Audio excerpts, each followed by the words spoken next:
isang grupo ng mga mandirigma ang matagumpay na nakapagsil ng portal ng mga halimaw, subalit nagbabala ang higanteng mandirigma na ang tagumpay na ito ay pansamantala lamang at ayon sa kanya, mahalaga ang pagkatalo ng Haring Demonyo na kung hindi ito magagawa ay tuluyang babagsak sa pagkawasak ang mundo.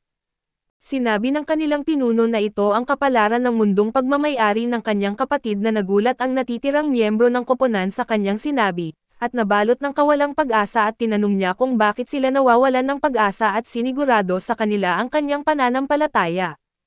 Naniniwala siyang darating ang isang bagong bayani na magmamana ng kanilang kapangyarihan at tuluyang magligtas sa mundo mula sa kasamaan. Nagbago ang eksena papunta sa koponang Thunderbike na kasalukuyang nakikipaglaban sa isang Hydra na may maraming ulo. Nagbigay si Yok ng suporta kina Simon at Barry na agad na umatake.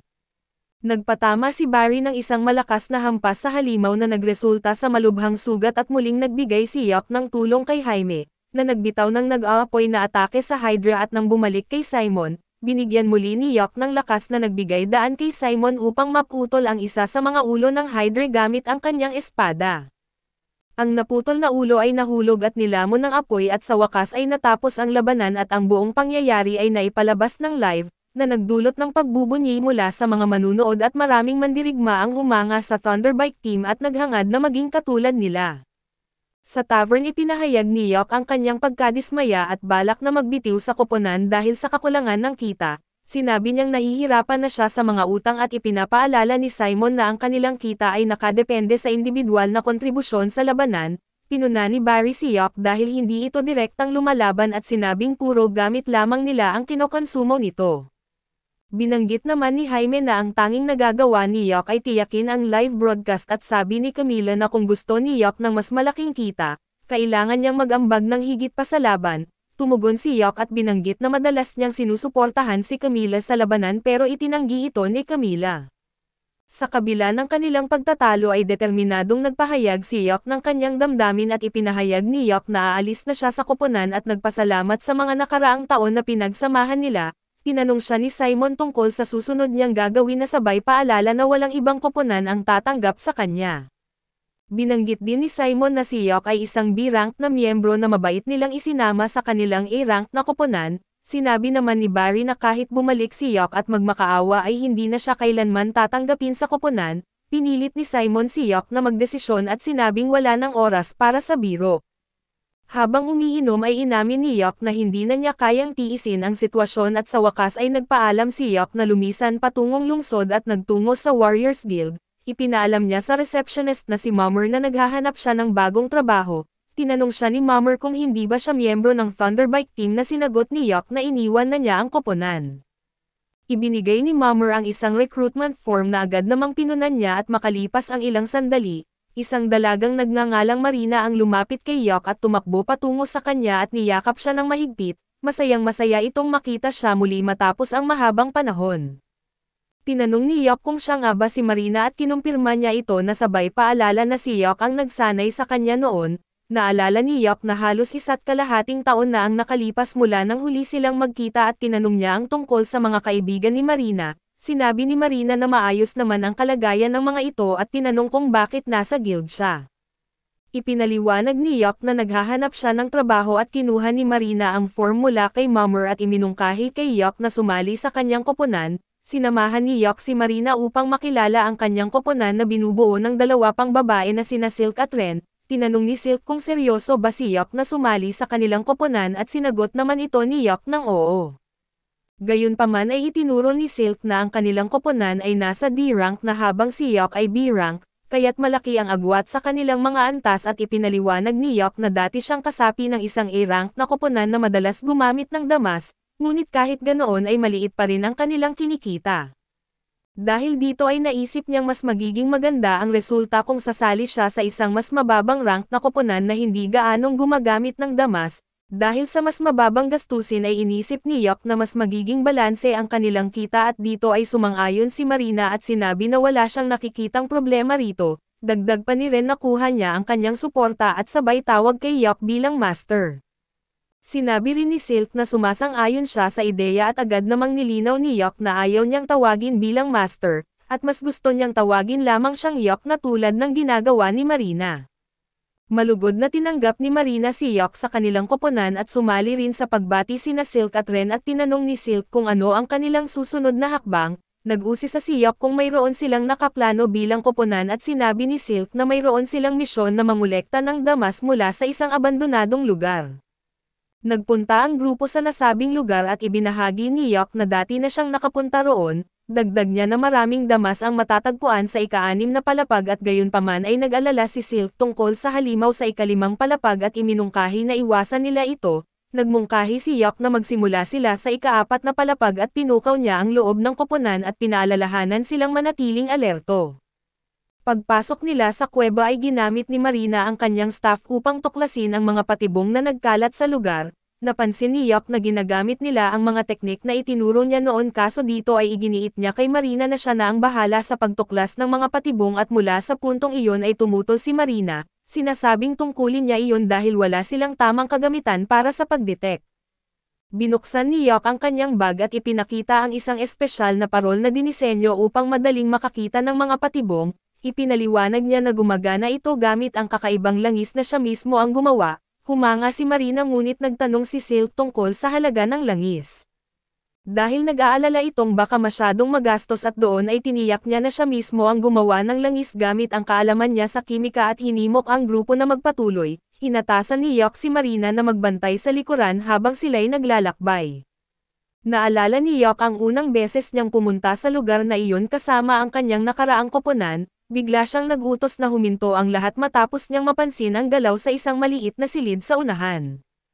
Agad nilang pinuntahan ang silid at tumambad sa kanila ang isang grupo ng mga halimaw at si Silk ang unang umatake at napatumba ang isa sa mga halimaw. Sinundan ni Marina na naglunsad din ng atake at pinahusay ni Yok ang kakayahan ni Marina bago ito umatake at naglagay ng isang patibong na nagpabagsak sa ilang kalaban at pagkatapos nito, ibinigay ni Marina ang huling hampas na tuluyang nagpabagsak sa mga goblin. Namangha si Marina sa kanyang bagong lakas at tinanong si Yok kung siya ang may kagagawan nito. Ipinaliwanag ni Yok na nagbigay lamang siya ng mga enhancement gamit ang 3 boost. Ipinahayag ni Ren ang kanyang pagkamangha sa kakayahan ni Yok na habang ibinahagi naman ni Marina na pakiramdam niya ay mas magaan at mas mabilis siya. Pinuri sila ni Yok sa kanilang pagsisikap at pinapaalala na sila mismo ang nakatalo sa mga goblin. Iminungkahi niyang ipagpatuloy nila ang pagkolekta ng damas. Matapos makumpleto ang kanilang gawain sa palapag na inirekomenda ni Yok na magpahinga sila saglit.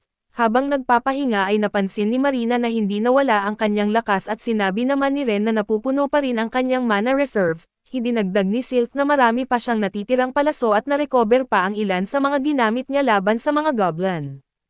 Nagpatuloy ang koponan sa paghahanap ng damas sa pangunguna ni Yok at biglang lumitaw ang isang halimaw at inatake siya, ngunit mabilis niyang naiwasan ang suntok nito na agad na inutusan ni Yok si Ren na gumamit ng spell. Habang si Silk ay nagboluntaryong bigyan si Ren ng oras upang maghanda. Sumugod din si Marina upang umatake na habang ginamit ni Yok ang kanyang enhancement upang pigilan ang pag-usad ng mga halimaw. Nang handa na si Ren ay pinakawalan niya ang kanyang spell na tuluyang sumisira sa lahat ng halimaw. Pinuri ni Marina si Ren at sinabing napakaganda ng kanyang nagawa. Napansin ni Yok na malaking bahagi ng mana ni Ren ang nagamit kaya't agad niya itong pinunan na ikinagulat nito. Tinanong ni Marina si Ren kung ang spell na ginamit niya ay napakalakas at kinumpirma ni Ren na napakalakas nga nito at angkop lamang ito para sa mga bihasa sa red magic tulad ni Yok. Dagdag pa niya na ang pagmaster ng ganitong uri ng spell ay maaaring maging kwalipikasyon upang sumali sa mga A-rank na koponan. Binawasan ni Yok ang kanilang paghanga at sinabi na hindi naman ito kahanga-hanga. Hinimok niya silang ipagpatuloy ang kanilang progreso. Habang naglalakad ay nagsimulang magbuhos si Yok ng tubig sa lupa at tinanong siya ni Silk kung ano ang layunin nito. Ipinaliwanag ni Yok na ito ay banal na tubig na kailangang ibuhos sa mga bakas ng paa ng undead upang maiwasan ang muli nilang pagsugod sa koponan. Tinanong ni Silk kung mahal ba ang banal na tubig at inamin ni Yok na magiging magastos ito kung bibilhin ngunit siniguro niyang siya mismo ang gumawa nito. Nagulat si Ren at tinanong kung paano niya ito nagawa gayong hindi naman siya pari. Ipinaliwanag ni Yok na ginamit niya ang purified ash na galing sa mga labi ng undead matapos silang talunin. Nagtingin pa si Silk at tinanong kung ang prosesong ito ay isang uri rin ng alchemy at sinagot ni Yok na mas malapit ito sa isang mahiwagang recipe na nakakatulong din upang maibalik ang enerhiya na nagamit niya kanina. Nangganyo si Silk at masaya niyang sinabi na masaya siyang makatrabaho ang isang miyembro ng A-rank na koponan dahil marami siyang matututunan. Tiniyak ni Yok na sa tamang panahon na makakakuha siya ng maraming kaalaman mula sa kanya. Nagpunta ang koponan sa isang lugar upang magpahinga at iminungkahi ni Yok na mag-break muna sila at kumain bago ipagpatuloy ang paghahanap ng damas. Nag-alok siya na ang maghahanda ng pagkain, mula sa isa pang pouch sa kanyang bag at nagsimula siyang magtayo ng apoy at magluto.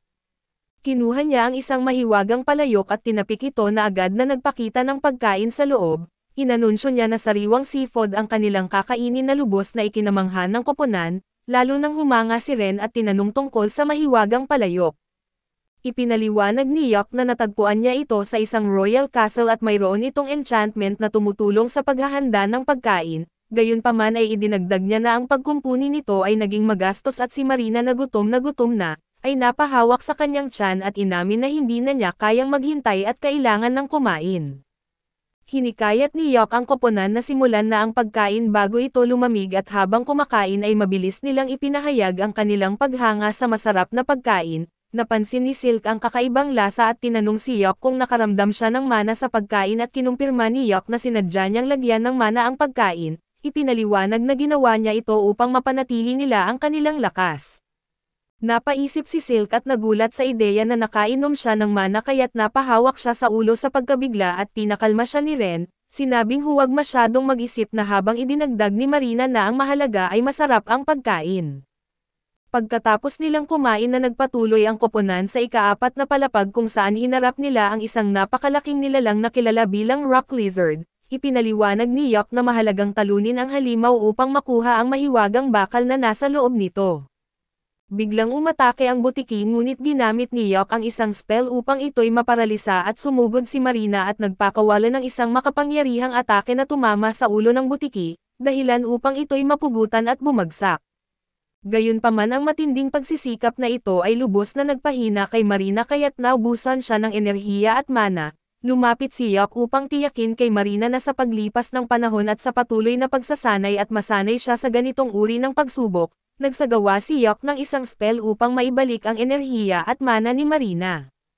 Pagkatapos ay kinuha niya ang kanyang espesyal na palakol at sinimulan ang pagkuha ng mahiwagang bakal mula sa bangkay ng nilalang, samantala ang natitirang miyembro ng koponan ay nangolekta ng mga piraso ng bakal na nagkalat sa paligid habang nagaganap ang labanan. Matapos nilang makumplito ang koleksyon at tinanong ni Yok si Silk kung ilan pang bakal ang kanilang kailangan, ipinaalam ni Silk na kulang pa sila ng 30 piraso at habang pinag-isipan ang kanilang mga susunod na hakbang, iminungkahi ni Yok na talunin nila ang isa pang rock lizard. Pagkatapos nag-alok siya ng mas mapangahas na ideya na harapin ang halimaw na nasa ika-5 palapag at nag-alala si Silk at ipinaliwanag na ang pakikipaglaban sa halimaw sa ika-5 palapag ay napakahirap para sa mga baguhan tulad nila. Ibinahagi ng koponan ang pag-aalala ni Silk at idinagdag ni Ren na ang ganoong laban ay mangangailangan ng napakalaking dami ng mana. Inamin naman ni Marina na wala siyang sapat na lakas upang putulin ang ulo ng halimaw at muling pinakalma ni Yok ang grupo gamit ang isang tiwala at malugod na ngiti, nangakong muli niyang patutunayan ang kanyang kahalagahan sa koponan at biglang sumabat si Silk, sinasabing napatunayan na ni Yok ang kanyang sarili mula pa noong simula. Ngumiti si Yok at mainit na tumugon na marami pa siyang ipapakita at determinado ang grupo na nagpatuloy patungo sa ika-5 palapag upang harapin ang napakalakas na halimaw. Ipinahayag ni Yok na siya na lamang ang haharap sa nilalang at kitang-kita ang pag-aalala ni Marina at tinanong niya kung kaya ba talaga nito. Buo ang kumpiyansa ni Yok nang sinabi niyang ipapakita niya ang kanyang tunay na lakas at pagkatapos ay inilabas niya ang isang kamera na nagdulot ng pagkagulat at pagkamausisa ng koponan. Nang tanungin tungkol sa layunin ng kamera ay ipinaliwanag ni Yok na nais niyang idokumento ang kanyang laban sa halimaw. Iminungkahi ni Marina na i-broadcast ang laban ng live dahil magiging mas kapanapanabot ito at sumang-ayon si Yok at tinanong kung may pangalan na ang koponan na maaaring gamitin sa stream. Inamin ni Silk na wala pa silang napipiling pangalan dahil hindi pa sila opisyal na nakarehistro sa guild.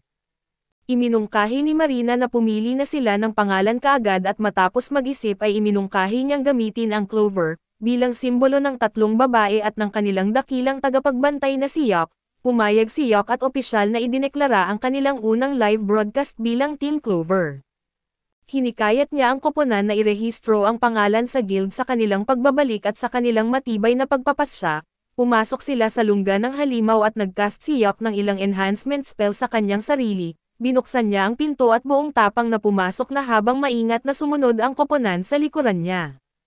Inactivate niya ang kamera at sinimulan ang laban at pinakakawalan ang 5 makapangyarihang spell ng sabay-sabay. Gamit ang isang attraction spell nakuha niya ang buong atensyon ng halimaw kaya't lahat ng atake nito ay nakatuon sa kanya. Kahit gaano katindi ang galit ng nilalang ay ipinakita ni Yok ang kahangahangang kasanayan at lakas at sa huli ay nagawa niyang talunin ito mag-isa. Matapos ang laban ay humarap si Yok sa kamera na nagpasalamat sa mga manunood ng livestream, at tinapos ang broadcast. Agad na tumakbo si Marina papunta kay Yok na niyakap siya ng mahigpit at puno ng papuri para sa kanyang hindi matatawarang lakas at husay sa labanan. Pinuri rin siya ni Silk para sa kanyang perpektong teknik sa pakikipaglaban na habang si Ren naman ay namangha sa kakayahan niyang mag-cast ng maraming spell ng sabay-sabay, na tinawag niyang kahanga-hanga. Habang mahigpit pa rin ang pagkakayakap ni Marina kay Yok at doon ay nagpaalala si Silk na bitawan na siya dahil halos mapiga na ito, tumawa siya at tiniyak sa kanila na ang katawan ng halimaw ay napakahalaga at kailangang dalhin sa guild upang madismantle. Ginamit niya ang kanilang mahiwagang bag upang itago ang napakalaking halimaw na ikinagulat ni Marina dahil sa pambihirang kakayahan ng bag. Tinanong ni Silk kung palagi na lang ba nilang kailangang umasa kay Yok sa tuwing may laban at ngumiti ito at sinigurado sa kanya na sa susunod, magtulungan silang lahat bilang isang koponan. Pagkatapos ay ipinakita niya ang isang nakatagong treasure chest sa loob ng lungga ng halimaw at inimbitahan ang koponan na buksan ito. Sa loob ay tumambad sa kanila ang napakaraming mahiwagang bakal, na nagdulot ng labis na kasiyahan sa lahat. Kaso dito muna matatapos ang recap natin sa bagong anime na ito. Salamat sa inyong panonood hanggang sa muli.